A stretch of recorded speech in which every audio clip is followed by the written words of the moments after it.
In this video, I'm going to show you how to fix err underscore name underscore not underscore resolved in your browser. First thing you're going to do is you want to go to your browser.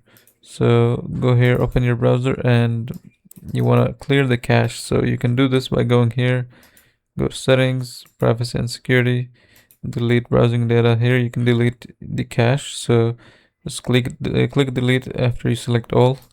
After this, you want to go here to CMD, right click, run as administrator, click yes, and here we're going to run some commands.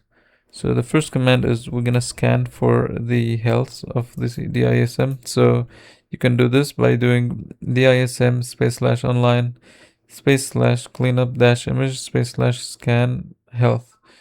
Let this run, and once this one is done, you can run this second command, ipconfig /renew local area connection. So let this run. Then you want to run this third command, ipconfig /flush DNS.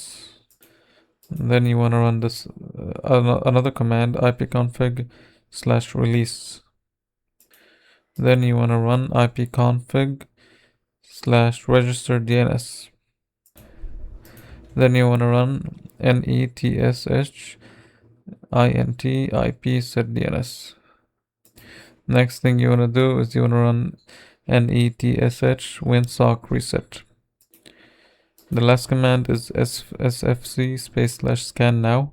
Press enter. This might take a few minutes because this might scan your entire folders and everything, so wait for it to finish. Once the last command finishes, you can close this down, restart your computer, and your issue is fixed.